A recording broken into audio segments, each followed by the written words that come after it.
murid Yesus. Ternyata tidak satupun dari para murid Yesus yang memilih untuk hidup nyaman dan tentram dengan cara mengingkari dan tidak mengakui Yesus. Rata-rata dari mereka mengalami akhir hidup yang tragis dan mengenaskan. Sebelum kita mulai, jangan lupa di-subscribe dulu ya. Salah satu penulis sejarah dengan bukti-bukti nyata Alkitabiah yang bisa dipertanggungjawabkan tulisannya ialah Eusebius.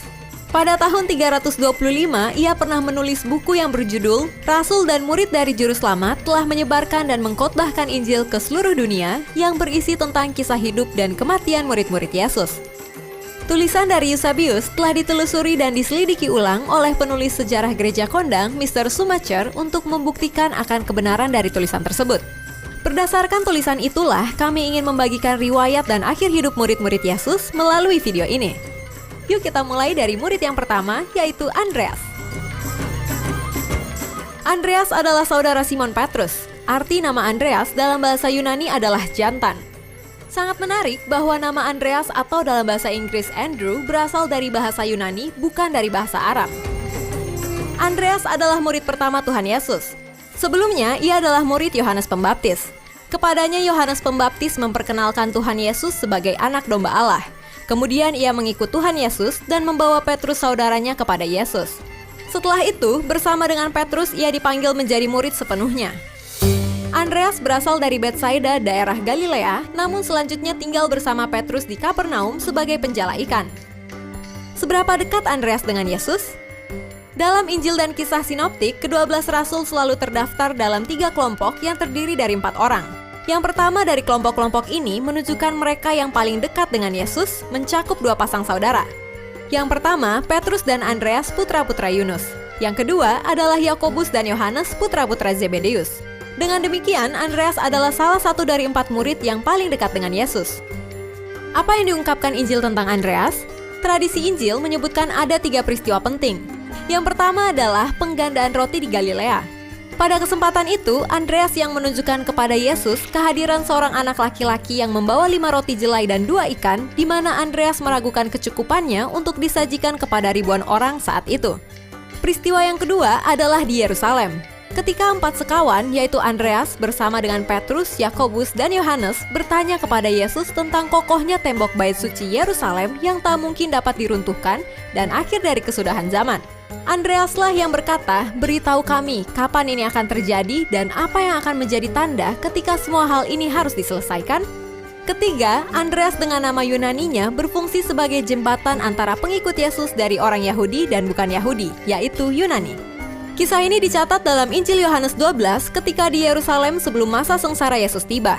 Ketika perayaan Paskah, Yohanes menceritakan beberapa orang Yunani telah datang ke kota, mungkin proselit atau orang-orang yang takut akan Allah yang datang untuk menyembah Allah Israel pada hari raya Paskah. Andreas dan Filipus, 2 rasul dengan nama Yunani, melayani sebagai penafsir dan penengah kelompok kecil orang Yunani ini bersama Yesus. Andreas dikenal sebagai penginjil mula-mula. Tidak heran jika ia disebut sebagai penginjil nasional dan internasional yang pertama. Seperti apa akhir hidup Andreas dan bagaimana kisah kematiannya?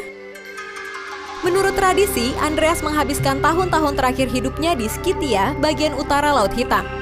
Tetapi sebuah buku kecil yang berjudul Acts of Andrew, kemungkinan ditulis tahun 260 Masehi, menceritakan bahwa ia memberitakan Injil terutama di daerah Makedonia dan mati martir di Patras, Yunani. Pada abad ke-15, menurut sejarawan agama Dorman Newman, Andreas pergi ke Patras di Yunani bagian barat pada 69 sebelum Masehi, di mana gubernur Roma, Aegeates, berdebat tentang kekristenan dengan Andreas. Aegeates mencoba meyakinkan Andreas untuk meninggalkan kekristenan atau pengikut Yesus, sehingga ia tidak perlu menyiksa dan mengeksekusi dia. Tapi ketika itu tidak berhasil, rupanya ia memutuskan untuk memberikan Andreas siksaan. Andreas dicambuk dan kemudian diikat dan dipakukan ke sebuah kayu salib berbentuk huruf X, sehingga ia akan menderita untuk waktu yang lama sebelum meninggal. Andreas tetap terikat di tiang gantung selama 2 hari, di mana selama 2 hari itu dia terus berkhotbah kepada orang yang lewat walau dia dalam posisi tergantung di sebuah salib X. Salib berbentuk huruf X, sebuah bentuk religius yang kini dikenal sebagai salib Andreas. Seorang pengikut Andreas yang turut menyaksikan hukuman Andreas menceritakan perkataan yang telah diucapkan oleh Andreas sebelum ia meninggal dunia, yang berbunyi, "Ternyata keinginan dan cita-cita saya bisa terkabul, di mana saya bisa turut merasakan saat-saat disiksa dan disalib seperti Yesus."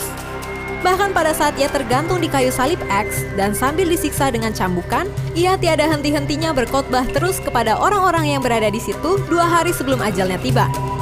Bangsa Skotlandia menjadikan salib Andreas ini sebagai lambang bendera negara mereka, karena negara itu mempunyai kisah legenda dan bersejarah berkaitan dengan Rasul Andreas. Demikian fakta Alkitab tentang Andreas. Kalau kamu suka dengan video ini, silahkan di-like dan jangan lupa di komen ya. Itu paling ditunggu supaya bisa menjadi berkat juga bagi yang lain. Jangan lupa di-share dan subscribe. Aktifkan tombol lonceng kamu untuk notifikasi video-video meskipun badai silih berganti dalam